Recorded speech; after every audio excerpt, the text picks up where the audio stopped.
Hello everyone, this is Shihab and welcome back to another new video. So I hope you are having a great time by the grace of Almighty. And yes, like as always, I'm also very fine. Today in this video I'm going to share with you about a very important lesson of English grammar, and that is past perfect tense. Actually আজকের ভিডিওতে আমরা past perfect tense এর আরো কিছু নিয়ম নিয়ে আলোচনা করব. So let's get started on today's topic. তো past perfect tense এর খুবই গুরুত্বপূর্ণ একটি নিয়ম হচ্ছে যে বিফোর এর পূর্বে এবং আফটার এর পরে সাধারণত পাস্ট পারফেক্ট টেন্স হয়। আই রিপিট, বিফোর এর পূর্বে এবং আফটার এর পরে সাধারণত পাস্ট পারফেক্ট টেন্স হয়। ফর এক্সাম্পল, রোগী মারা যাওয়ার পর ডাক্তার এসেছিল। তো এই সেন্টেন্সটাকে ট্রান্সলেশন করলে হবে the doctor came after the patient had died. সেন্টেন্সটার মাঝামাঝিতে আছে আফটার। তো আফটারের পরে আছে সাবজেক্ট, সাবজেক্টের পরে আছে হ্যাড, আর হ্যাডের পরে আছে ভার্বের পাস্ট পার্টিসিপল ফর্ম। এর মানে আফটারের পরের অংশটা পাস্ট পারফেক্ট টেন্সেই আছে। পাস্ট পারফেক্ট টেন্সের আরও একটি গুরুত্বপূর্ণ নিয়ম হচ্ছে যে দুটি অতীত ঘটনা দ্যাট দ্বারা যুক্ত হলে দ্যাট এর পরের অংশটি পাস্ট পারফেক্ট টেন্স হয়।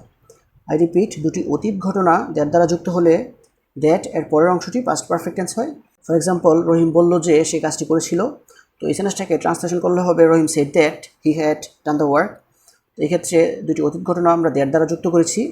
এক্ষেত্রে দ্যাটের পরের অংশটাকে আমরা পাস্ট পারফেক্ট টেন্সে ট্রান্সলেশন করেছি।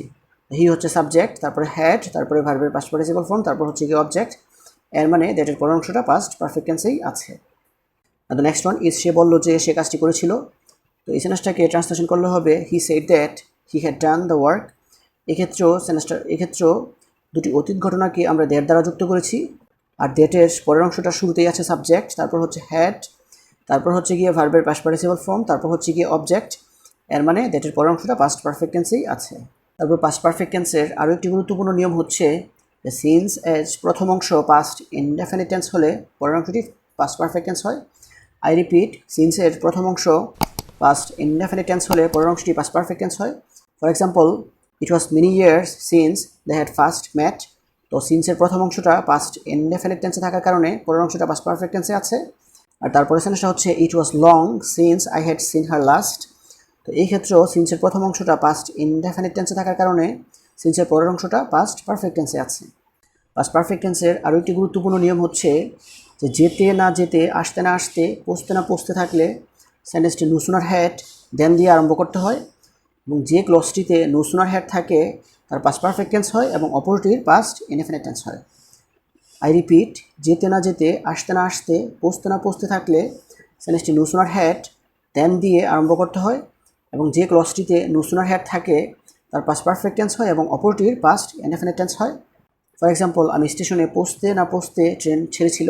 সেন্টেন্সটাকে ট্রান্সলেশন করতে হলে নো সুনার হ্যাড দিয়ে শুরু করতে হবে। No sooner had I reached the station then the train left. তো যে ক্লজটি আমরা নো সুনার হ্যাড দিয়ে শুরু করেছি সেই ক্লজটা পাস্ট পারফেক্ট টেন্সে রেখেছি, আর অন্যটি পাস্ট ইনডেফিনিট টেন্সে ট্রান্সলেশন করেছি। তারপরে সেন্টেন্সটা হচ্ছে আমরা বাড়ি পৌঁছতে না পৌঁছতে মুষলধারে বৃষ্টি আরম্ভ হলো। তো এই সেন্টেন্সটাকে ট্রান্সলেশন করতে হলে শুরুতে নো সুনার হ্যাড দিয়ে শুরু করতে হবে, আর যে ক্লজটিকে নো সুনার হ্যাড দিয়ে শুরু করেছি সেই অংশটিকে আমরা পাস্ট পারফেক্ট টেন্সে ট্রান্সলেশন করেছি, আর অন্যটিকে পাস্ট ইনডেফিনিট টেন্সে ট্রান্সলেশন করেছি। So this is actually the rules that I wanted to share with you. So viewers, I hope you understand this. If you guys really love this video, don't forget to like, comment, share and subscribe my YouTube channel. And that's all for the time being. See you again. Show the best of luck. Goodbye.